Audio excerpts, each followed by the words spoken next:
जो आज हम लोग देख सकेंगे, जितने भी विश्वासी भाई बहन हम लोग आज यहाँ पर उपस्थित हैं, हम परमेश्वर की बुद्धि और परमेश्वर की सामर्थ्य तक अपना पहुंच को बना के रखें। हम जितने भी लोग यहाँ पर आज उपस्थित पाए जाते हैं, हमें से हर एक जन अपनी पहुंच को, उसकी शक्ति और उसकी बुद्धि तक हम बना के रखें। हम वहां तक अपनी पहुंच को रखें। Hallelujah, hallelujah. आज आप और हम सब इस बात को आज देखने जा रहे हैं। हम जाने कि परमेश्वर की बुद्धि संसार की बुद्धि से बढ़कर है। परमेश्वर की बुद्धि संसार की बुद्धि से बढ़कर है। हम लोग इस समय प्रभु के वचन से हम लोग देखेंगे जो पहला कुरिन्थियों पहला अध्याय और उसका 20 और 21 पद को हम लोग देखेंगे। 20, 21, 22 तक हम लोग एक बार हम लोग पढ़ सकेंगे। और यहाँ पर इस प्रकार से लिखा हुआ है, कहाँ रहा ज्ञानवान, कहाँ रहा शास्त्री, कहाँ रहा इस संसार का विवादी। क्या परमेश्वर ने संसार के ज्ञान को मूर्खता नहीं ठहराया? क्योंकि जब परमेश्वर के ज्ञान के अनुसार संसार ने ज्ञान से परमेश्वर को ना जाना, तो परमेश्वर को यह अच्छा लगा कि इस प्रचार की मूर्खता के द्वारा विश्वास करने वालों को उद्धार दे। यहूदी तो चिन्ह चाहते हैं और यूनानी ज्ञान की खोज में, परंतु हम तो उस क्रूस पर चढ़ाए हुए मसीह का प्रचार करते हैं, जो यहूदियों के लिए ठोकर का कारण और अन्य जातियों के लिए मूर्खता है। यहाँ पर प्रभु का वचन में हम लोग देखते हैं। पहली बात यहाँ पर यह है कि प्रभु की बुद्धि या परमेश्वर की बुद्धि संसार की बुद्धि से ज्यादा है या उसकी बुद्धि से बढ़कर है। मैं ये नहीं बोल रहा हूं कि दुनिया बुद्धि रहित है। यहां तक कि जो लोग प्रभु को नहीं जानते हैं, जो लोग यीशु मसीह की आराधना नहीं करते हैं, वे भी सामान्य बुद्धि और व्यवहारिक अंतर्दृष्टि से काम कर सकते हैं। वे लोग भी अंतर्दृष्टि रखते हैं, वो लोग भी व्यवहारिक ज्ञान रखते हैं और प्राकृतिक ज्ञान के इन सिद्धांतों को अपने जीवन में लागू करके कुछ हद तक सफलता या समृद्धि का अनुभव करना संभव है। प्राकृतिक ज्ञान के सिद्धांतों को आप अपनाकर अपने जीवन में कुछ हद तक सफलता को आप अर्जित कर सकते हैं, प्राप्त कर सकते हैं। लेकिन इस बात को हम समझे कि परमेश्वर की बुद्धि जो है, इस दुनिया की जो प्राकृतिक बुद्धि है या संसार की बुद्धि है, उससे कहीं बढ़कर है। मानवीय बुद्धि चाहे कितने भी सहायक क्यों ना हो, पवित्र शास्त्र हमें इससे भी कहीं अधिक महान चीज की ओर संकेत करता है। इससे भी कोई बड़ी बुद्धि की ओर वो संकेत करता है। Hallelujah, hallelujah. बाइबल बताती है कि परमेश्वर ने मनुष्य के मन में नाना प्रकार की अनंत काल का बुद्धि को, सबब से कहता है क्या, अनादि अनंत काल का ज्ञान को उसके अंदर में डाला है। तो भी वो परमेश्वर के काम को नहीं समझ सकते, तो भी वो परमेश्वर के काम से मतलब अवगत नहीं हो सकते इस बाहरी बुद्धि के द्वारा। बाइबल में कोई ऐसा व्यक्ति को आप जानते हैं जिसको परमेश्वर ने बुद्धि प्रदान किया हो, जिसको परमेश्वर से बुद्धि मिली हो? जोर से बोलेंगे सुलेमान। ठीक है, बाइबल बताती है कि जब परमेश्वर ने सुलेमान को बुद्धि दी, सुलेमान को अपनी बुद्धि दी, जो पहला राजा की किताब उसका 4 अध्याय और उसका 30 पद में हमें पढ़ने के लिए एक खास बात जो मिलती है, वो आज हम पढ़ेंगे। पहला राजा उसका 4 अध्याय और उसका 30 पद को हम लोग पढ़ेंगे। तो यहां पर आप जो बुद्धि सुलेमान को प्राप्त हुई, उस बुद्धि के बारे में हम यहां पर देख सकते हैं। लिखा है, और सुलेमान की बुद्धि पूर्व देश के सब निवासियों और मिस्रियों को भी मिस्रियों की बुद्धि से बढ़कर बुद्धि थी। सुलेमान की बुद्धि पूर्व देश के सब निवासियों और मिस्रियों की भी बुद्धि से बढ़कर थी। हालेलुया। पूरब में जितने भी लोग निवास करते थे उन मतलब लोगों का या पूर्व में जितने भी लोगों को जो बुद्धि प्राप्त थी उन सब लोगों से अधिक बुद्धि सुलेमान की हो गई। जितने भी लोग जो मिस्र में थे, जितने भी लोग जो मिस्र में रहते थे या मिस्र के लोगों के पास में जो बुद्धि थी उन सभी बुद्धि से भी बढ़कर सुलेमान के पास बुद्धि हो गई।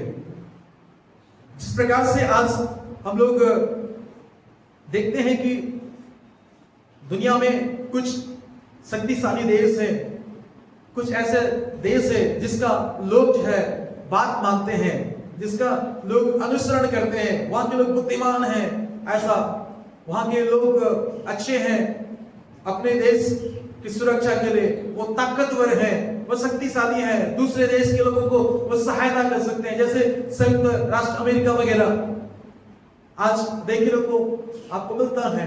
उस समय में मिस्र एक ऐसे शक्तिशाली देशों में से था जिसकी तरफ में लोग निहारते थे, जिसकी तरफ में लोग सहायता के लिए देखते थे, दूसरे राष्ट्र के लोग उसके तरफ में अपनी निगाहों को टिका के रखते थे और लोगों का यह मानना था कि मिस्र के लोग जो है बहुत बुद्धिमान हैं, वहां के लोग बहुत बुद्धिमान होते हैं, वहां के लोग बुद्धि के द्वारा बड़े बड़े उपलब्धियों को प्राप्त किया है, बड़े बड़े खोज को उन्होंने किया है, ऐसा लोगों का मानना था। लेकिन जब हम देखते हैं परमेश्वर ने सुलेमान को बुद्धि दिया तो सुलेमान की बुद्धि सब लोगों की बुद्धि से बढ़कर हो गई।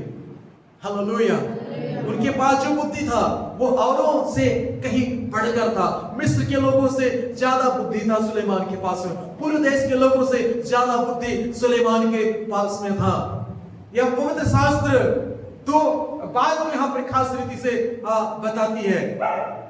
पहला क्या बताया मैंने, पूर्व और मिस्र, मतलब हम देख सकते हैं मिस्र एक संसार को दर्शाता है। प्रभु के लोग कहते हैं कि मिस्र ये संसार को दिखाता है।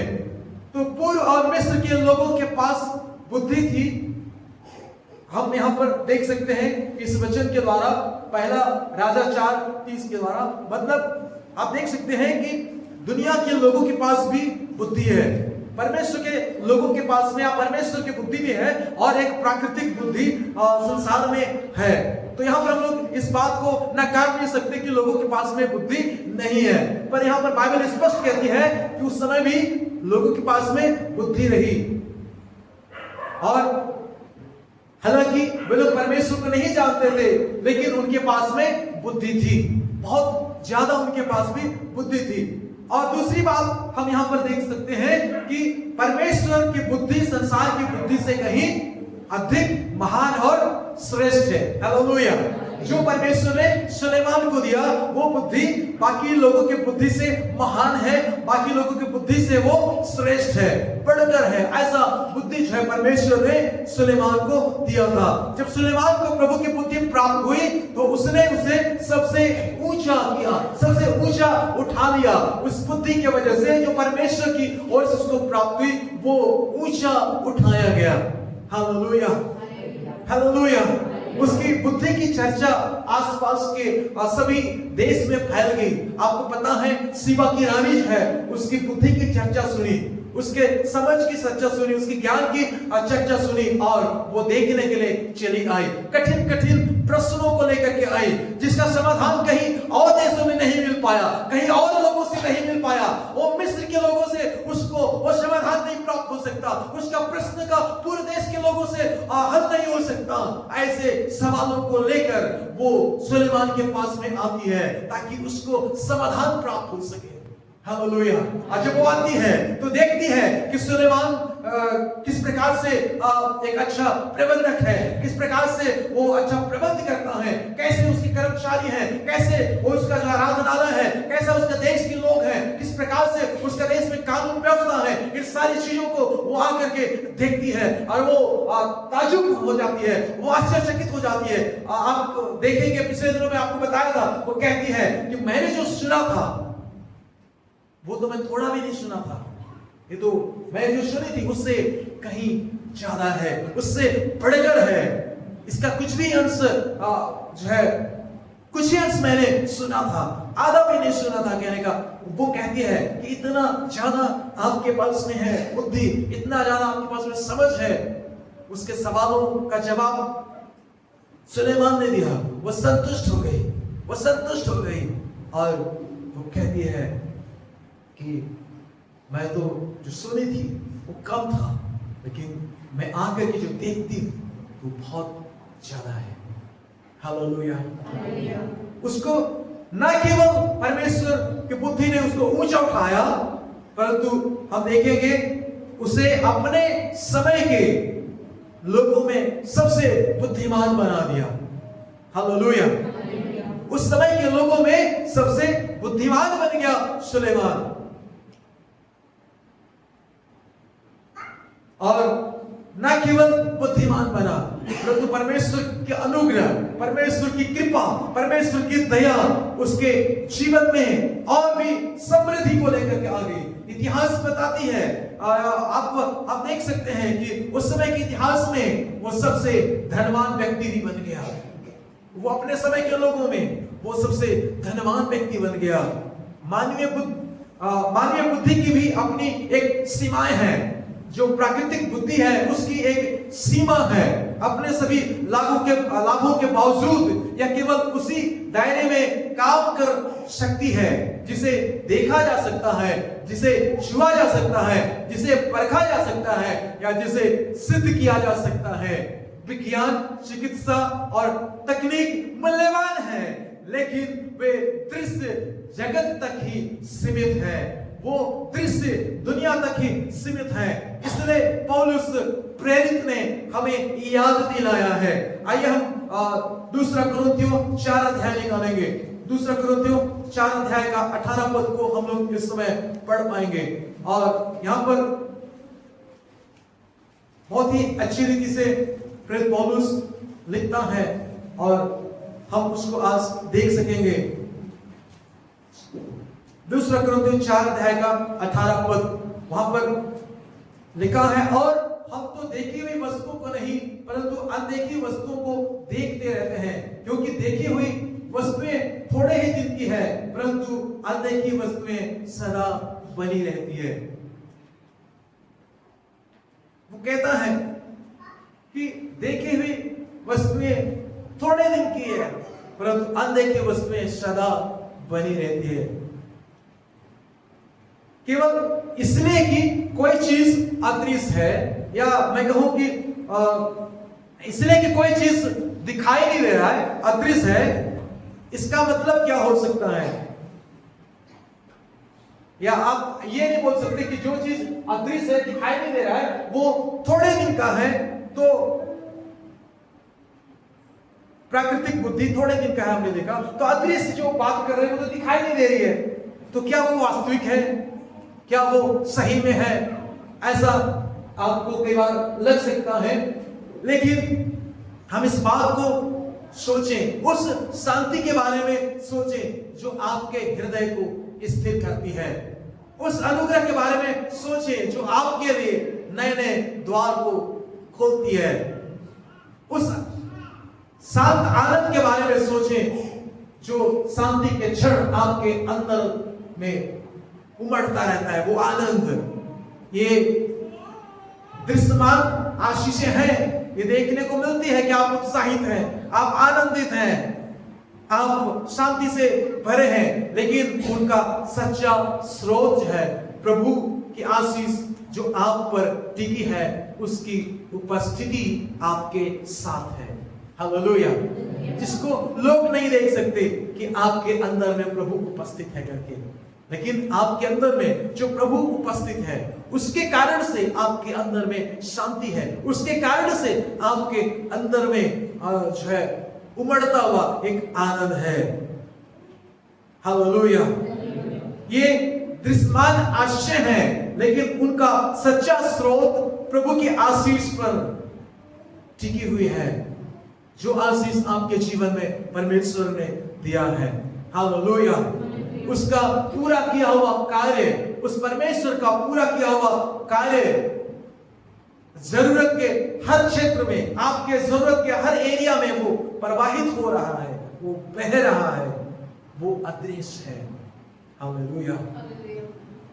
एक महत्वपूर्ण बात है कि आज दुनिया में मौजूद सभी ज्ञान और नई खोज, नवीनता या नवाचार कहते हैं, इसके बावजूद कृत्रिम बुद्धिमत्ता, वैज्ञानिक खोजों और सूचना के अंतर या अंतहीन धाराओं तक हमारी पहुंच के बावजूद मानवीय बुद्धि से हम उस परमेश्वर को नहीं जान सकते। हम अपनी बुद्धि से परमेश्वर को नहीं जान सकते। दुनिया बहुत तरक्की कर गई, वैज्ञानिक बहुत तरक्की कर गई और नई नई पद्धति के द्वारा, नई नई खोज के द्वारा बहुत सारा ज्ञान आ रहा है, लेकिन उस ज्ञान से आप परमेश्वर को नहीं जान सकते। हम उस ज्ञान से परमेश्वर को नहीं जान पाते हैं। हमने पढ़ा पहला कुरिन्थियों उसका पहला अध्याय का 20 से 23 पद, तो 21 पद मैं पुनः पढ़ना चाहूंगा। लिखा है, क्योंकि जब परमेश्वर के ज्ञान के अनुसार संसार ने ज्ञान से परमेश्वर को ना जाना, तो परमेश्वर को यह अच्छा लगा कि इस प्रचार को मूर्खता के द्वारा विश्वास करने वालों को उद्धार दे। हालेलुया। क्योंकि जब परमेश्वर को ज्ञान के अनुसार संसार ने नहीं जान पाया, तब परमेश्वर का वचन में लिखा है, यहां पर परमेश्वर को यह अच्छा लगा कि प्रचार की मूर्खता के द्वारा विश्वास करने वालों को उद्धार दे।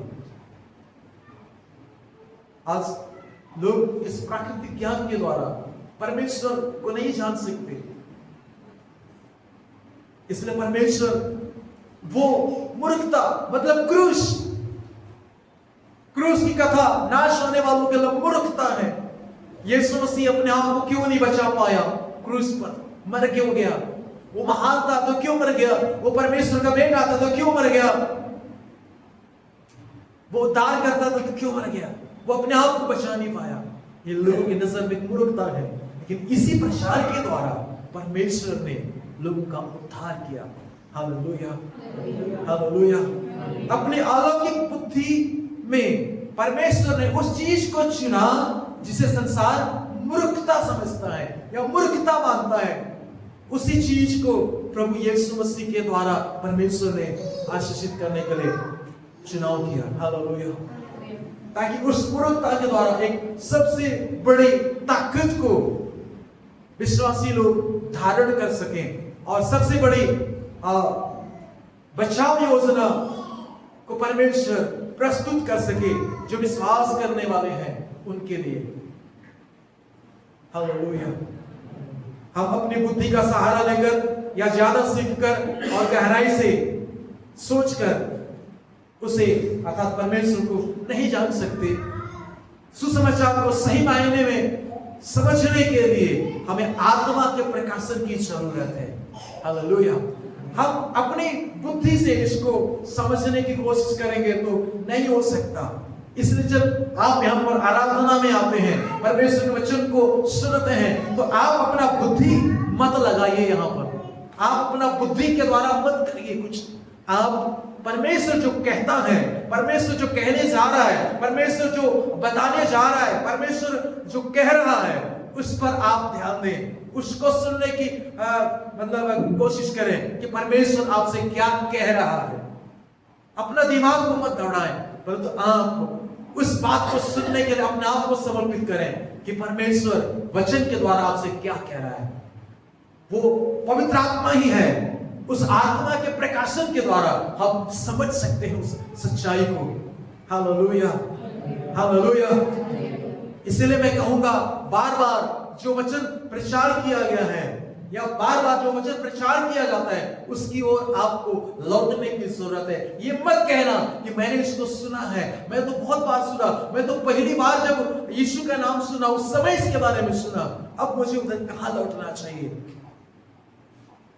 पवित्र शास्त्र में बहुत सारे वचन है उत्पत्ति से लेकर प्रकाशित वाक्य तक। आपको सबको जानना अच्छा है, पढ़ना अच्छा है, पढ़ना चाहिए, जानना चाहिए आपको।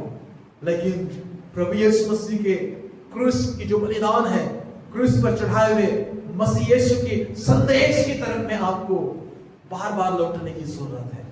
हालेलुया। प्रतिदिन के जीवन में आपको वहां तक लौटने की आवश्यकता है।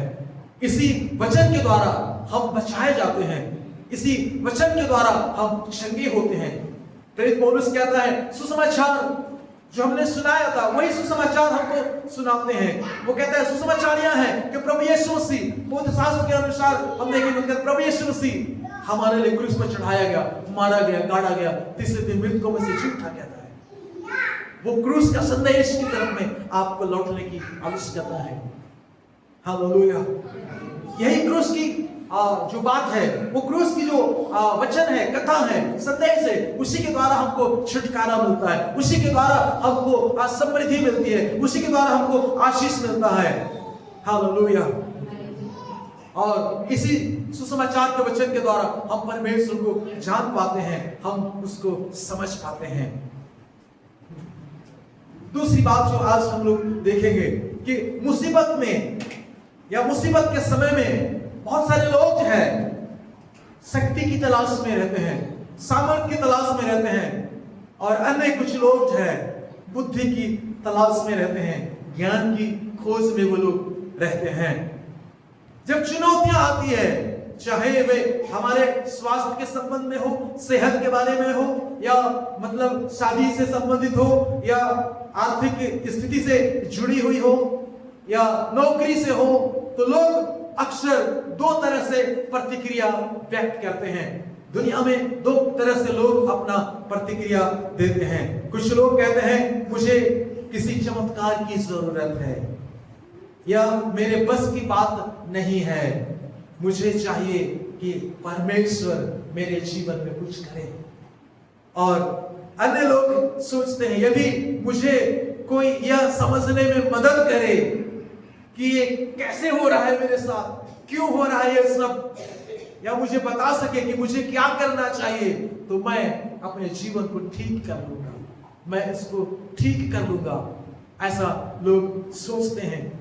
ये दोनों प्रकार का जो बात है, या दोनों प्रकार के जो जवाब है, ये कोई नया नहीं है, ये बहुत पुराना है। हम जो यहाँ पर शुरुआत में पढ़े, ये बहुत पुराना है, ये बहुत पहले की है। यहूदी तो चिन्ह खोजते हैं, चाहते हैं। परमेश्वर का वचन में लिखा है कि यहूदी लोग चिन्ह खोज रहे थे, वो चमत्कार देखना चाह रहे थे, हमें कुछ चमत्कार दिखा दे, ऐसा लोग यीशु मसीह को कहते थे। यदि सचमुच तू मसीहा है तो यहाँ पर चमत्कार कर तू। कोई फेमस होना चाहता है तो वो छिपके काम नहीं करता, ऐसा उसके भाई लोग कह रहे थे, क्योंकि उसके भाई लोग विश्वास नहीं करते थे।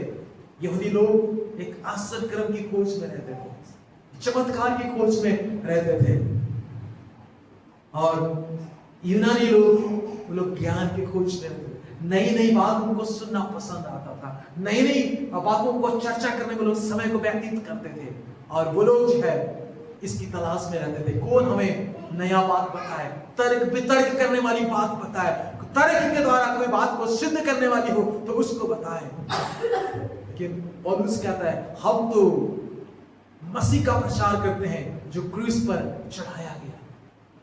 हालेलुया। उस क्रूस के कारण, जो प्रभु यीशु मसीह क्रूस पर चढ़ाया गया, इस बात के कारण बहुत से लोग हैं, लिखा है ठोकर खाए, उनके लिए ठोकर का कारण बना, और बहुत से लोगों के लिए जो अन्य जाति या यूनानी थे उनके लिए वो मूर्खता का कारण बना। ये क्रूस का समाचार। प्रिय विश्वासियों, यहूदी चिन्हों का अनुसरण करते थे। आज भी कई लोग धर्म ग्रंथों के प्रतीकों, प्रतिमानों और वहां पर संख्यात्मक जोड़ों की ओर आकर्षित होते हैं और गिनते रहते हैं, पुस्तक का आंकड़ा करते हैं, ठीक है, पद का आंकड़ा करते हैं, और बोलते हैं कि यीशु मसीह इतने तारीख को आने वाला है, इतने तारीख को पहुंच जाएगा। वो आंकड़ा करते रहते हैं, इसकी तलाश में रहते हैं कुछ लोग। और कुछ लोग जो है मतलब उसी की बातें करते रहते हैं, लेकिन बाइबल को कभी भी बुद्धि या सूत्रों से समझने के लिए नहीं बनाया गया। ये बाइबल को किसी प्रकार का गणित से, किसी प्रकार का सूत्र से, बुद्धि से समझने के लिए नहीं लिखा गया।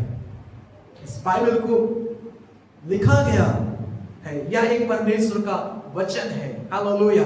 बाइबल जीवित परमेश्वर का वचन है जो पवित्र आत्मा के द्वारा हमारे लिए खोला जाता है। जब हम पढ़ते हैं, पवित्र आत्मा हमें समझ देता है, हमारी आंखों को खोलता है, हमारा मार्गदर्शन करता है, तब तो हम इस वचन को समझ पाते हैं। इसलिए आपको प्रार्थना करना चाहिए। भजनकार कहता है कि प्रभु मेरी आंखों को खोल दे ताकि मैं आपकी व्यवस्था की अद्भुत बातों को देख सकूं। वो प्रार्थना करता है। आप बुद्धि से नहीं समझ सकते, आप प्रार्थना करें, पवित्र आत्मा ही आपको समझाएगा, पवित्र आत्मा ही आपको सिखाएगा कि इसमें का सच्चाई क्या है, परमेश्वर क्या कहता है, परमेश्वर क्या चाहता है, परमेश्वर कौन है, वो आपके लिए क्या मेहनत रखता है, वो आपके लिए क्या कर सकता है। इस बात के लिए आप प्रार्थना करें। हालेलुया। हम एक वचन पढ़ेंगे लूका का सुसमाचार उसका 24 अध्याय और 27 पर। लूका का सुसमाचार 24 अध्याय 27 पर।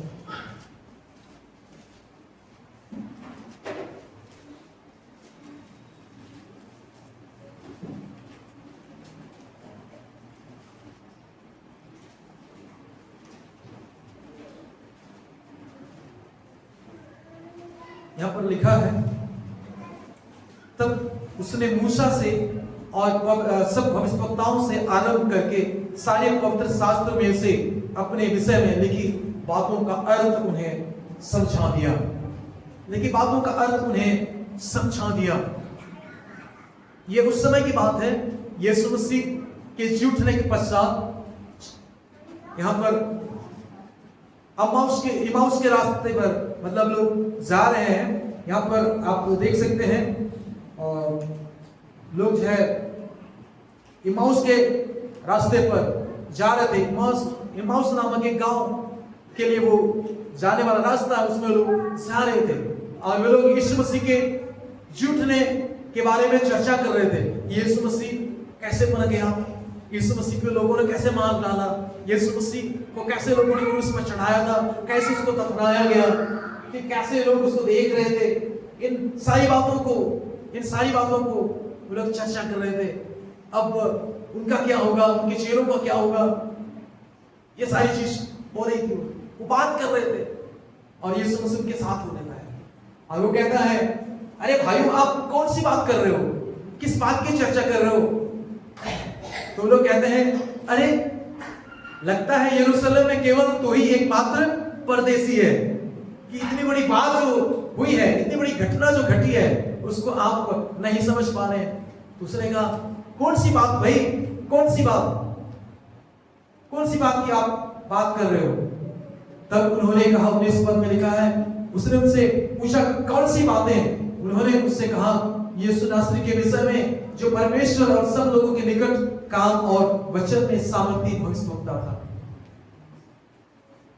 उसके बाद में हम देखते हैं उनको समझाता है प्रभु यीशु मसीह, उनको बताता है पवित्र शास्त्र खोल खोल करके यीशु मसीह अपने बारे में बताता है।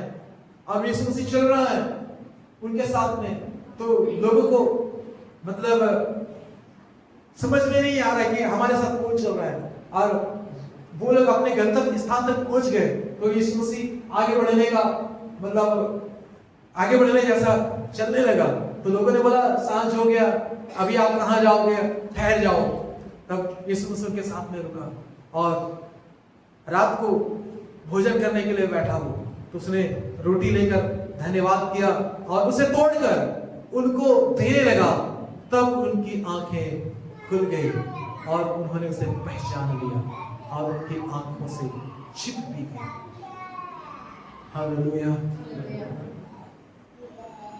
मेरे प्यारे भाइयों बहनों, लिखा है 32 पद में, उन्होंने आपस में कहा, जब वो मार्ग में हमसे बातें करता था और पवित्र शास्त्र का अर्थ हमें समझाता था, तो क्या हमारे मन में उत्तेजना उत्पन्न ना हुई? मेरे प्यारे भाइयों बहनों, परमेश्वर जो है पवित्र शास्त्र को समझने के लिए उनकी आंखों को खोला। हालेलुया। उनकी आंखों को खोला प्रभु यीशु मसीह ने, और तब वे लोग उस बात को पहचाने। उनकी आंखें जब तक नहीं खोली थी, वो लोग नहीं पहचान रहे थे। पवित्र आत्मा ही है जो हमारी आंखों को खोलता है, तब हम समझ को प्राप्त करते हैं। यह एक जीवित वचन है, मैंने कहा परमेश्वर का एक जीवित वचन है जिसे पवित्र आत्मा द्वारा हमारे लिए खोला जाता है, हमारे लिए खोला जाता है, ताकि यीशु मसीह का व्यक्तित्व का प्रकटीकरण हो, उसका व्यक्तित्व का उजागर हो सके। ठीक वैसे ही जैसे इम्माउस के मार्ग पर शिष्यों के लिए हुआ था। आमीन। यहूदी मन के लिए क्रूस पर चढ़ाए गए मसीह का विचार एक बाधा था, एक बाधा था।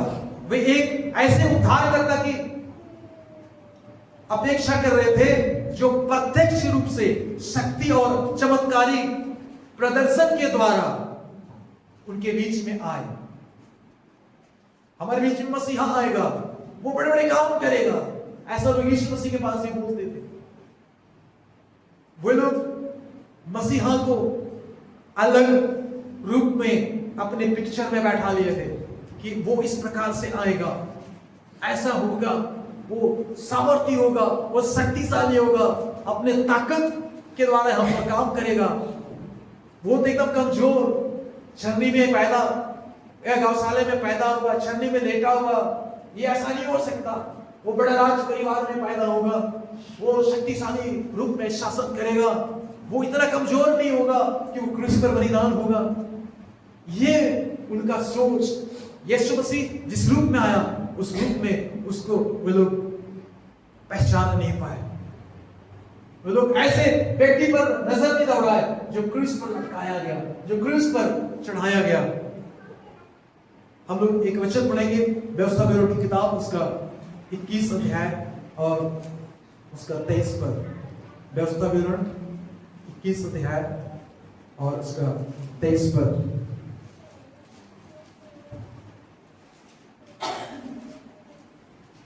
लेखक लिखता है यहाँ पर, तो वह 100 रात को वृक्ष पर टंगा न रहे, अवश्य उसी दिन उसे मिट्टी देना, क्योंकि जो लटकाया गया हो वह परमेश्वर की ओर से स्थापित ठहरता है।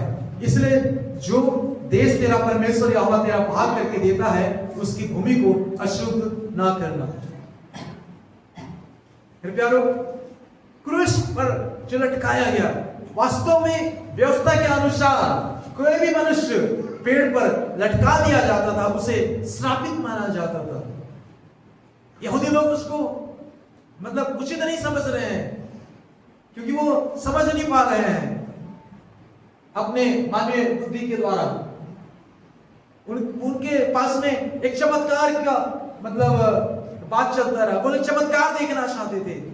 वे नहीं समझ पाए कि प्रभु ने उनके लिए श्राप इसलिए बनाया या श्राप को इसलिए उठाया ताकि उनके ऊपर में परमेश्वर का अनुग्रह बहुतायत से हो, उनका अनुग्रह बल से।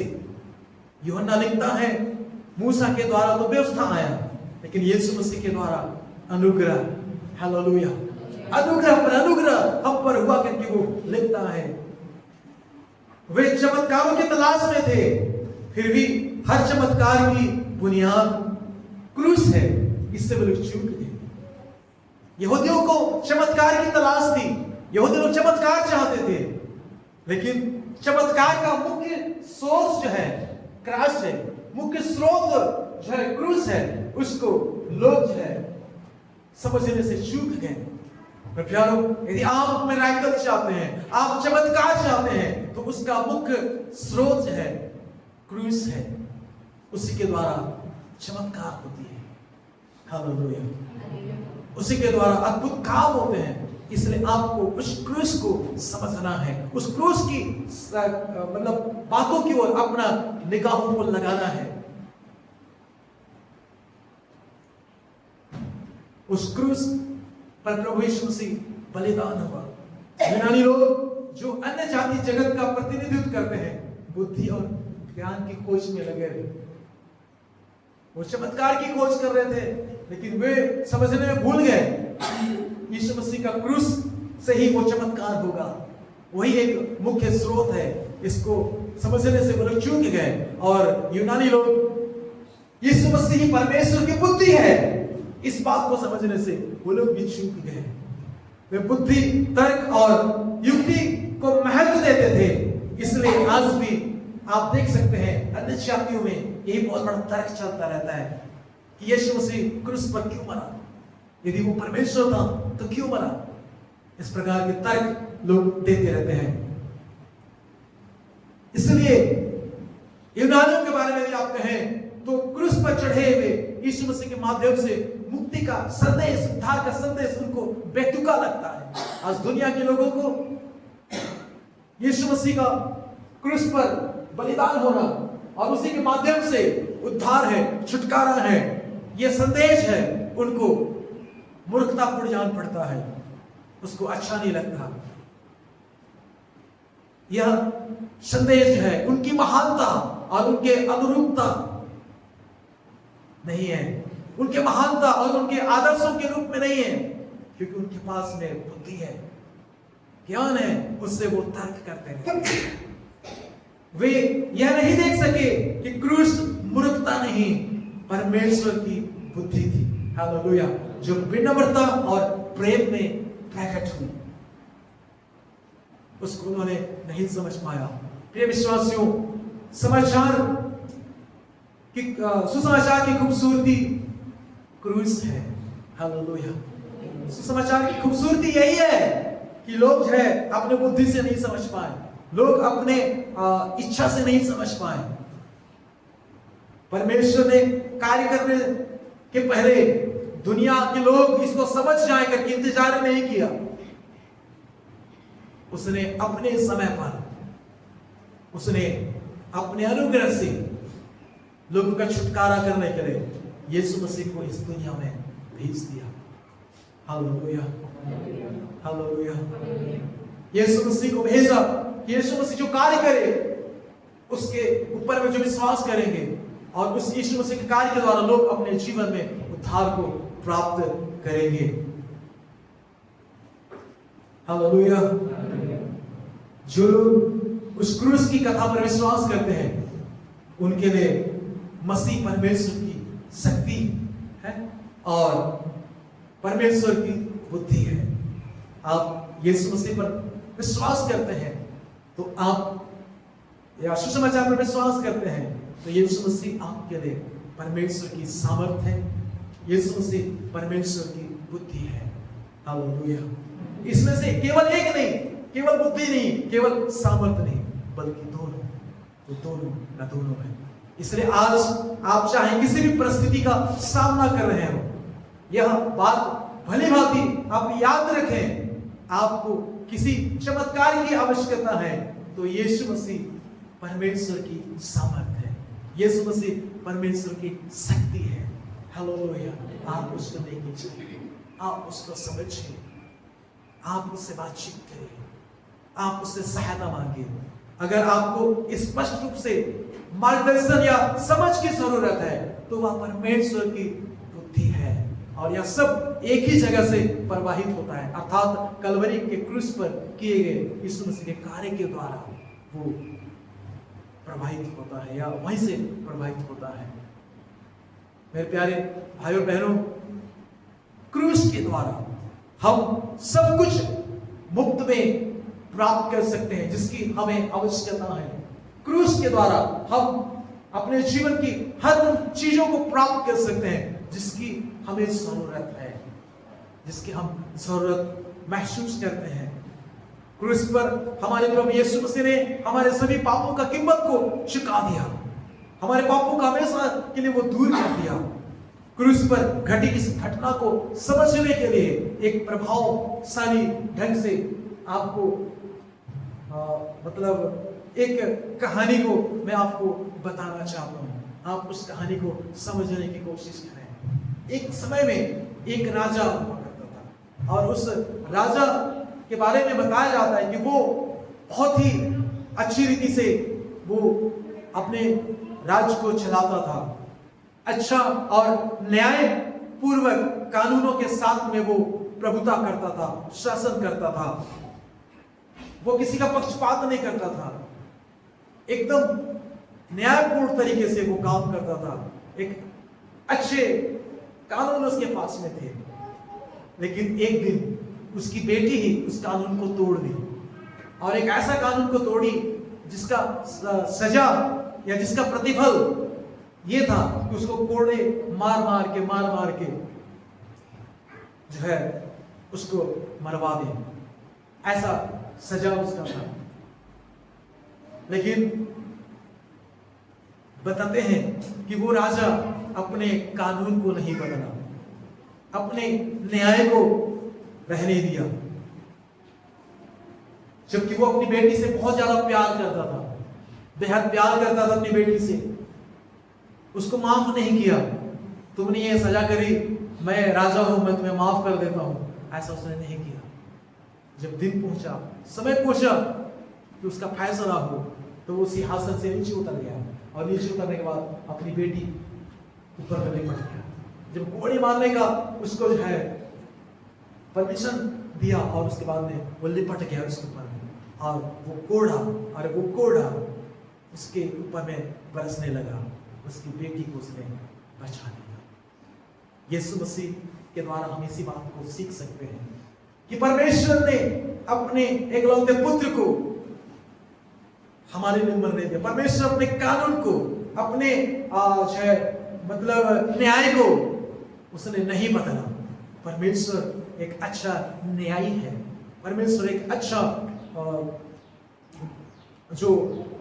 मतलब एक शासक है।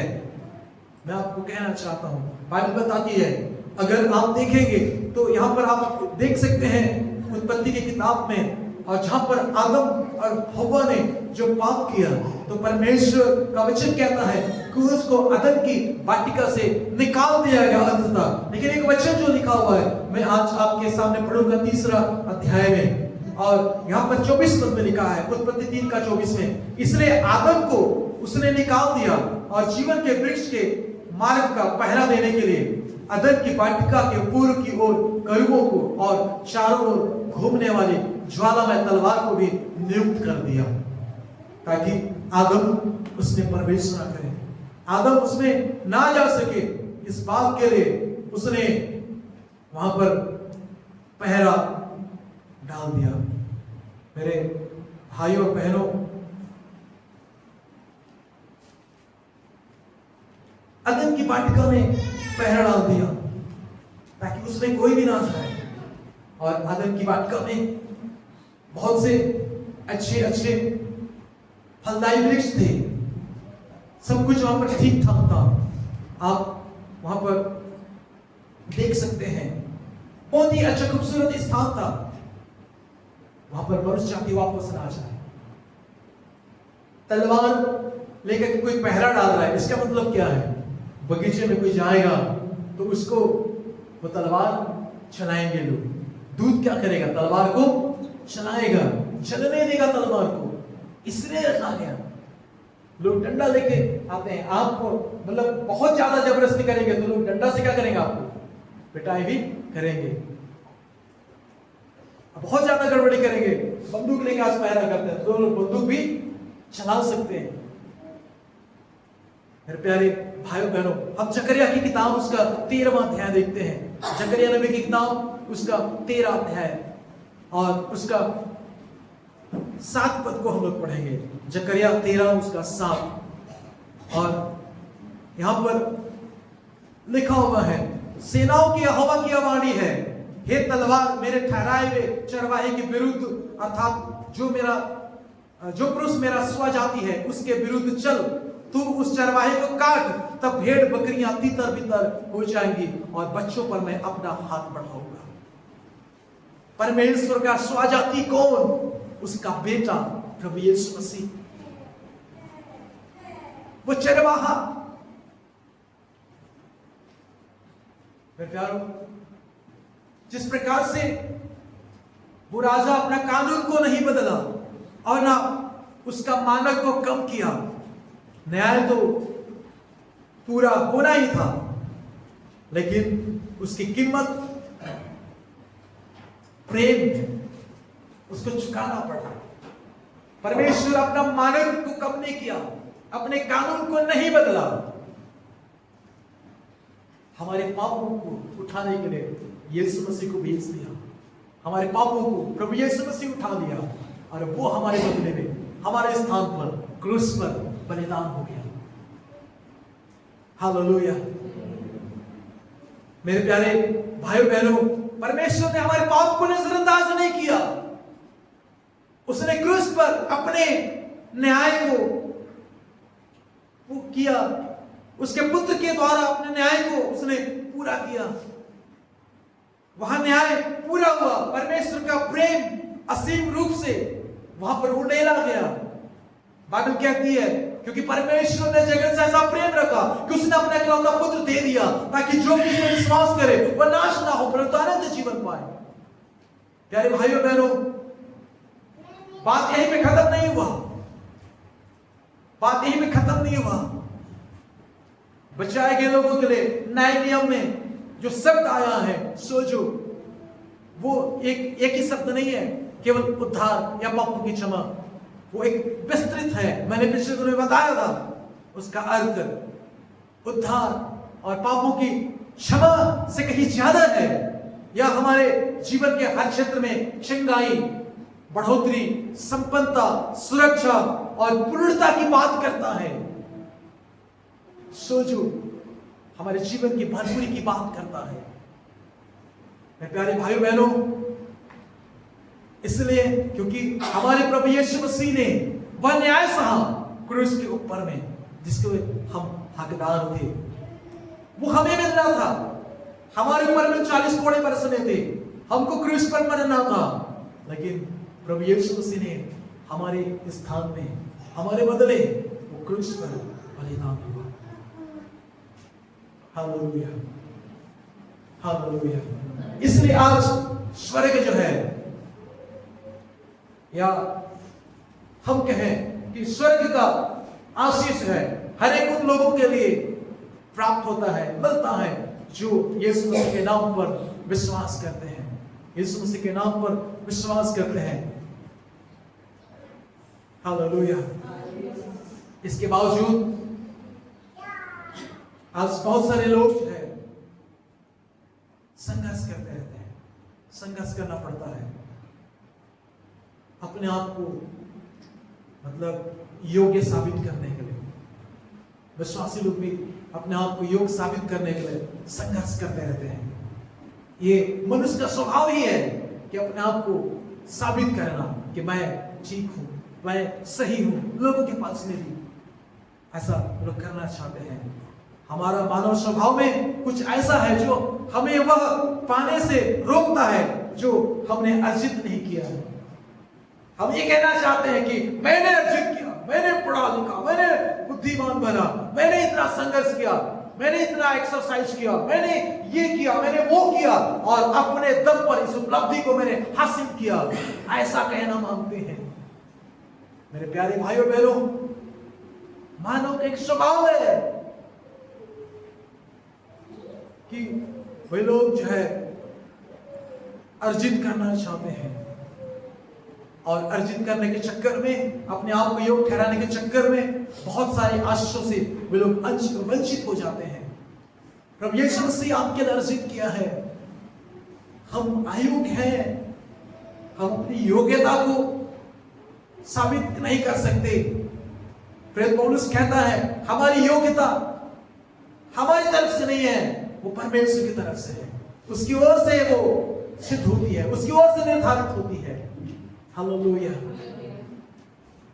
मैं आज आपको कहना चाहता हूं कि लोग है अपने तरफ से प्रयास करना न केवल आवश्यक समझते हैं, परंतु ये गर्व की बात मानने लगते हैं।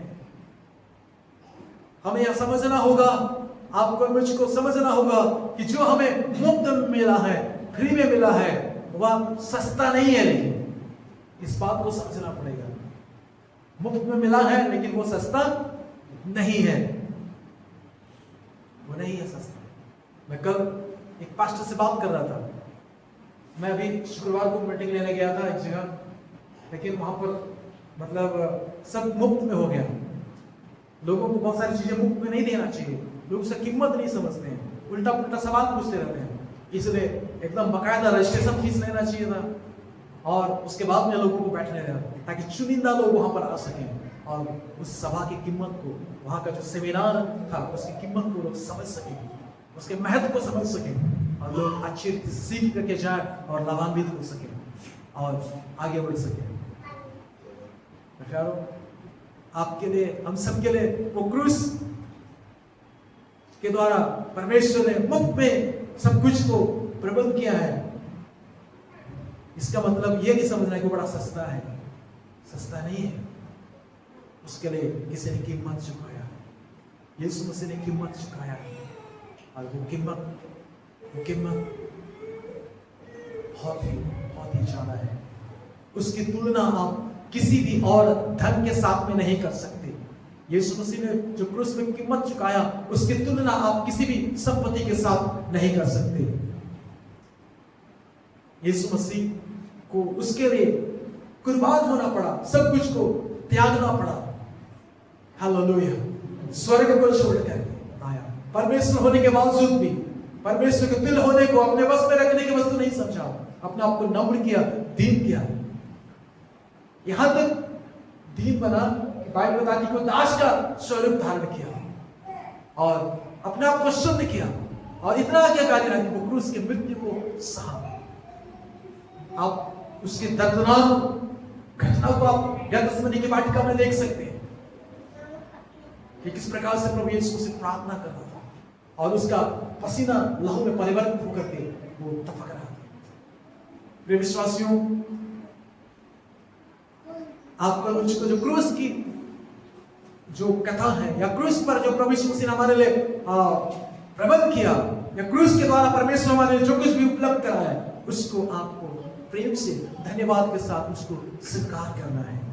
Hallelujah, hallelujah. यह कहना कि प्रभु मैं इसके लायक नहीं, लेकिन आपने इसकी कीमत चुकाई, आपने इसकी कीमत चुकाई, मैं इसको स्वीकार करता हूं क्योंकि आपने इसको कमाया, मैंने इसको कमाया नहीं है प्रभु, आपने मुझको दिया। मैं आज इसको धन्यवाद के साथ स्वीकार करता हूं, स्वीकार करती हूं।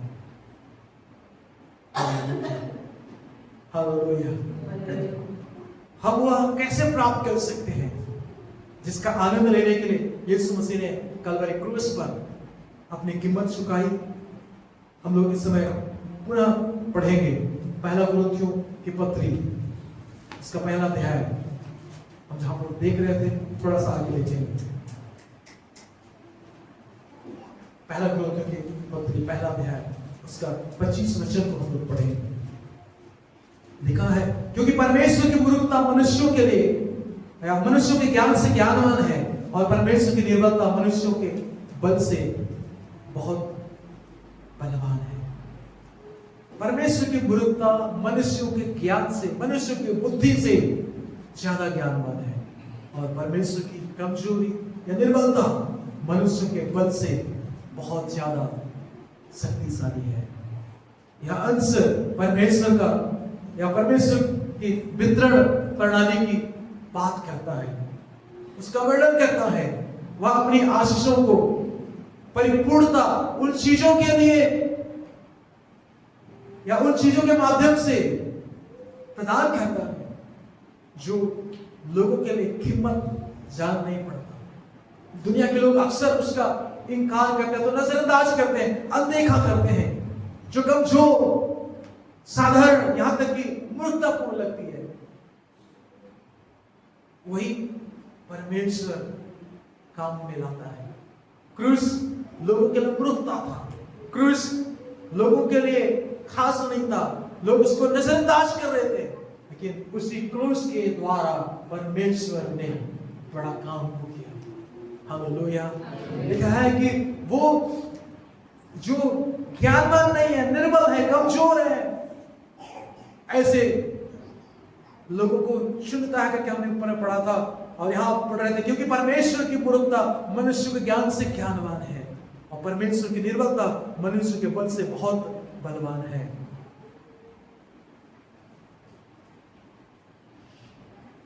हालेलुया। क्रूस शायद प्रभावशाली ना लगे दुनिया के लोगों को, प्रचार किया हुआ बात बहुत सरल लग सकता है लोगों को,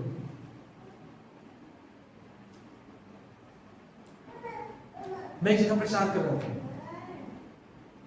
प्रचार करने के बाद में एक पेशेंट के लिए प्रार्थना करने गया।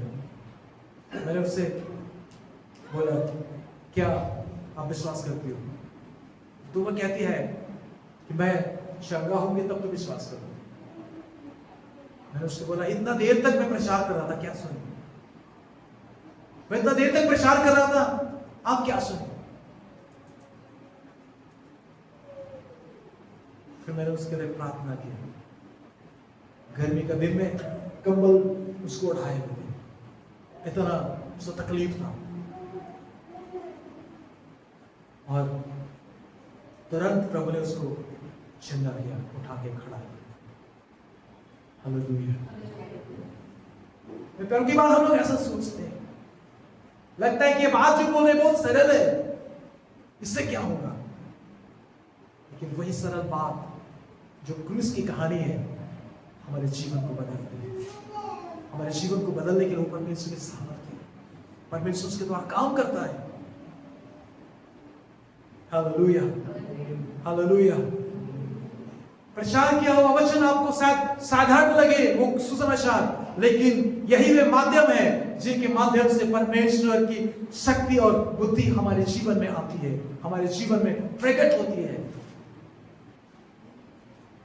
आपको पता है, हम जो प्रभु भोज में शामिल होते हैं, हम प्रभु भोज लेते हैं, एक प्राकृतिक दृष्टि से कैसा लगता है? वो एक साधारण है। क्या है वो? साधारण है। एक रोटी का टुकड़ा, छोटा सा प्याला में दाखरस, लेकिन कई लोगों ने प्रभु को विश्वास के साथ प्रभु को पहचानते हुए उस प्रभु भोज में शामिल होकर कई प्रकार की बीमारी से निश्चित हो। Hallelujah, hallelujah. इसलिए जो छोटा या साधारण लगता है उसे कम मत समझिए, कम मत आंकिए।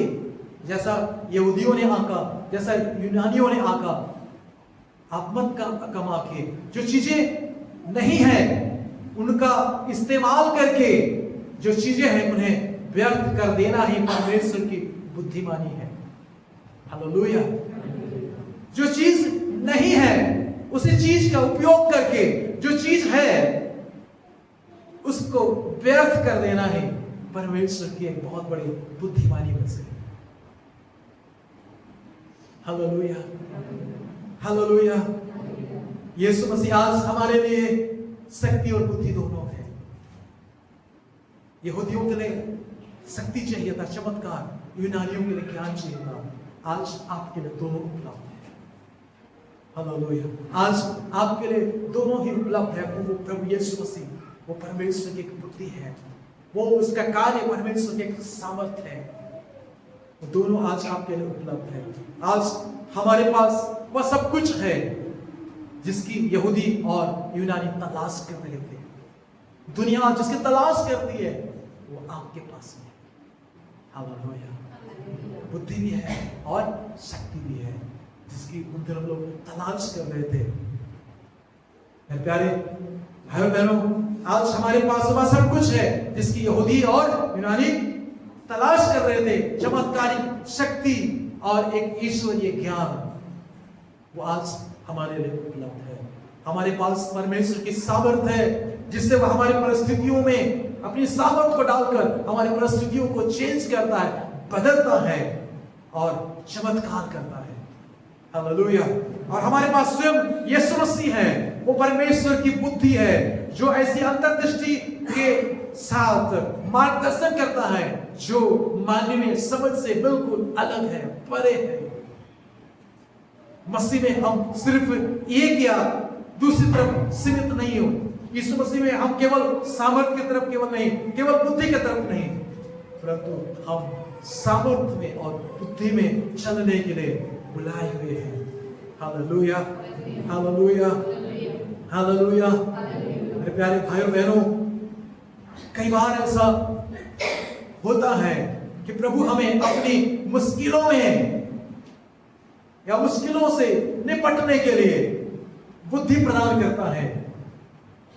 कई बार आप मुश्किलों में होकर के जाते हैं, परमेश्वर आपको बुद्धि प्रदान करता है ताकि आप उस मुश्किलों से आप निपट सकें।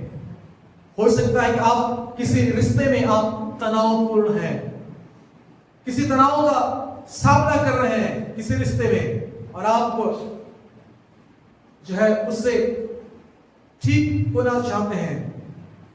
अचानक बाइबल पढ़ते पढ़ते कुछ आयत, कुछ पद आपको दिख जाता है, याद आ जाता है, और वो वचन आपके लिए चिंता हो जाता है। हालेलुया। या हो सकता है कि आप किसी काम के क्षेत्र में, कार्यस्थल पर किसी चुनौतियों को या चुनौतियों से निपटने के लिए तरीके ढूंढ रहे हैं और आप निश्चित नहीं है, आप अनिश्चित हैं कौन सा तरीका को मैं इस्तेमाल करूं अपने कार्य क्षेत्र में कि मैं उन चुनौतियों को पार कर सकूं, उनसे निपट सकूं। तब आप प्रार्थना करने लगते हैं तो समाधान स्पष्ट रीति से दिखाई देता है। Hallelujah, hallelujah. या कुछ ऐसा है, या ऐसा है जैसे कोई प्रकाश जो है जलता है और आप कहते हैं मैंने इसको पहले क्यों नहीं देखा। बाइबल कहती है, यूहन्ना लिखता है कि वह परमेश्वर का जो बेटा है उसको बताने के लिए वो लिखता है कि वो एक मनुष्यों की ज्योति, वो उसमें ज्योति है होता है, और वो ज्योति मतलब अंधियारे में चमकता है। यीशु मसीह हमारे लिए वो ज्योति है। उसने जो कहा मार्ग और सच्चाई और जीवन मैं ही हूं। ठीक है, आप इस पर बात करते हैं, लेकिन आप इस पर भी बात करें। यीशु मसीह ने कहा जगत की ज्योति मैं हूं, जो कोई मेरे पीछे होलेगा वो कभी अंधकार में ना चलेगा और अब जीवन की ज्योति पाएगा। Hallelujah, hallelujah. या परमेश्वर की बुद्धि, या परमेश्वर की बुद्धि का कार्य है जो पवित्र आत्मा के द्वारा लोगों के जीवन में प्रकट होता है। कई बार ऐसे भी समय आते हैं जब सिर्फ बुद्धि ही काफी नहीं हो सकती हमारे जीवन में। हो सकता है आपने वो सब कुछ कर लिया जो आप जानते थे, आपने वो सब कुछ कर लिया जो आपको पता था, आपने प्रार्थना किया, आपने लोगों से सलाह लिया, हर सिद्धांत को आपने लागू किया और फिर भी कुछ नहीं बदला। कई बार ऐसा भी होता है। ऐसे समय में आपको चमत्कार और अलौकिक सफलता पाने के लिए परमेश्वर की शक्ति की आवश्यकता पड़ती है। हालेलुया। इसलिए हमें हर दिन प्रभु के मार्गदर्शन में चलने की आवश्यकता है। हम में से कोई नहीं जानता कल क्या होगा, कल क्या लेकर हमारे जीवन में आएगा, हम नहीं जानते। आप यहां पर बैठे हुए कमरे में सबसे एक बुद्धिमान व्यक्ति हो सकते हैं, फिर भी आने वाले चुनौतियों का सामना खुद सामने आने वाले चुनौतियों के सामने आप अपने आप को असहाय महसूस करते हो, या आप असहाय महसूस पाते हो या कर सकते हो। लेकिन एक है जो सब कुछ देखता है, वो यीशु मसीह जो आदि और अंत है, जो अल्फा और ओमेगा है, वो आदि से लेकर अंत तक की और अंत के बाद जब पीछे देखे तो आदि तक की हर एक बात को वो जानता और समझता है। आप असहाय महसूस करते हो। आप हो सकता है इस कमरे में, इस हॉल में उपस्थित लोगों में से सबसे ज्यादा पढ़े लिखे हो, आपके पास में सबसे ज्यादा क्वालिफिकेशन होगा, आप ज्यादा योग्यता रखते हैं। इसके बावजूद भी आप असहाय महसूस कर रहे हैं। आपके पास अनुभव भी ज्यादा है। हो सकता है आपने प्राइवेट सेक्टर पे अच्छा काम किया, आपके पास में जो है अनुभव प्रमाण पत्र है, लेकिन फिर भी आप असहाय हैं। हो सकता है आपने अच्छे स्कूल में पढ़ाई किया, अच्छे तैयारी किया, इसके बावजूद भी आप असहाय हैं। हो सकता है आपके पास में अच्छे संसाधन है, इसके बावजूद भी आप असहाय हैं। आप यीशु मसीह की तरफ देखें जो सब कुछ जानता है। कहे प्रभु आज मेरा मार्गदर्शन कीजिए, कहे प्रभु आज मेरा मार्गदर्शन कीजिए। आप ऐसा करते हुए केवल नम्र नहीं बन रहे हैं, विनम्र नहीं हो रहे हैं, बल्कि आप प्रभु की तरफ में देख रहे हैं। जो परमेश्वर की बुद्धि है, जो परमेश्वर की सामर्थ है, उसकी तरफ आप देख रहे हैं। आप एक ही समय में बुद्धि और सामर्थ दोनों को काम करने के लिए आप अनुमति प्रदान कर रहे हैं। हालेलुया। परमेश्वर आपको बुद्धि और शक्ति आपको प्रदान करेगा, मार्गदर्शन करेगा परमेश्वर। प्रिय विश्वासियों, आपको कुछ ऐसा भी करना चाहिए, वह मसीह में पहले से ही आपका है, यह समझना चाहिए। मेरे कहने का आपके पास में जो कुछ भी आप पाना चाहते हैं आपके लिए, वो सब कुछ प्रभु यीशु मसीह ने कलवरी क्रूस पर पूरा कर दिया है। वो आपके लिए पहले से उपलब्ध कर दिया है। आपको उसके करीब में आना है, यीशु मसीह के करीब में आना है, और हर एक पल में आपको उसका मार्गदर्शन को प्राप्त करना है। उसको यह अनुमति देना है कि वो आपका मार्गदर्शन करे, वो आपकी अगुवाई करे। मेरे प्यारे भाई और बहनों, भजन संहिता 50 में लिखा हुआ है, लेखक कहता है, वह लिखता है कि मैं चुपचाप रहा इसलिए तूने समझा कि बिल्कुल परमेश्वर मेरे जैसा है, परंतु मैं तुम्हें साफ साफ दिखाऊंगा, मैं तुम्हें साफ साफ दिखाऊंगा। ऐसा परमेश्वर के वचन में लिखा हुआ है। यहूदी लोग सामर्थ की, ज्ञान की खोज कर रहे थे, यूनानी लोग बुद्धि की खोज कर रहे थे। लोग समझ रहे थे कि हम जैसा सोचते हैं, हम जैसा कल्पना करते हैं, वैसा परमेश्वर होगा, वैसा मसीह यीशु होगा। आप कई बार समझते हैं, हम कई बार ऐसा समझने लगते हैं कि हम जो कल्पना कर रहे हैं उसके अनुसार परमेश्वर काम करेगा। नहीं नहीं, लिखा या काम तूने किया और मैं चुप रहा इसलिए तूने समझ लिया कि परमेश्वर बिल्कुल मेरे समान है, परंतु मैं तुझे समझाऊंगा और तेरी आंखों के सामने सब कुछ अलग अलग दिखाऊंगा। प्रभु को कहे, प्रभु मुझे दिखाइए, मेरा मार्गदर्शन कीजिए, प्रभु मेरी समझ को खोलिए, मेरी बुद्धि को खोलिए, मेरे आध्यात्मिक आंखों को खोलिए। प्रभु जी मुझे आपकी जरूरत है।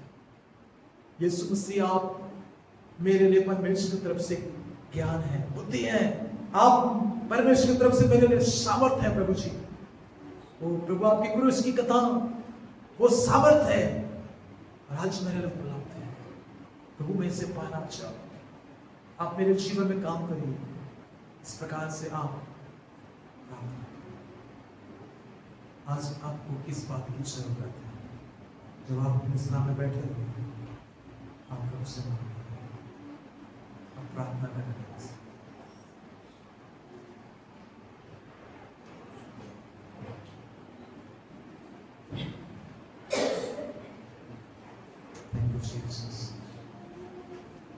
हमारे उचित सामर्थ्य परमेश्वर प्रदान हम आपका धन्यवाद करते हैं। हम आज यीशु मसीह के नाम से प्रभु आपसे प्रार्थना करते हैं।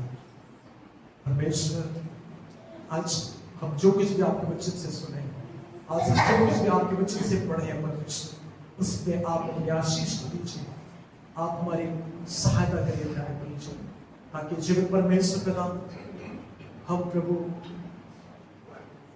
इस बात को समझ सकें कि यीशु मसीह हमारे लिए आपकी तरफ से बुद्धि है, यीशु मसीह हमारे लिए बुद्धि है, और यीशु मसीह के जो कलवरी क्रूस की जो बातें हैं वो सामर्थ्य है। हम आपका धन्यवाद करते हैं, आपने दोनों चीज हमारे लिए उपलब्ध किया है। प्रभु आपके नाम की महिमा हो। प्रभु आप लोगों की अगुवाई करें, आप मार्गदर्शन कीजिए, आपके विचारों से, आपके वचन से प्रभु यहाँ पर उपस्थित हर एक दुखों को आप भर दीजिएगा परमेश्वर, हर एक कार्यों को आप आशीषित कीजिए, हर एक को प्रभु आप आगे बढ़ाइए और आपकी महिमा के लिए जीने के लिए आप लोगों को तैयार कीजिए। यदि किसी के जीवन में किसी प्रकार की समस्याएं हैं, किसी प्रकार की परेशानी है, तो प्रभु आज हम आपसे प्रार्थना करते हैं उनके समस्याओं का समाधान हो प्रभु जी। हालेलुया। उनके परेशानियों का आप प्रभु जी समाधान हो प्रभु जी, आप लोगों जीवन में आप काम करें यीशु मसीह के नाम से।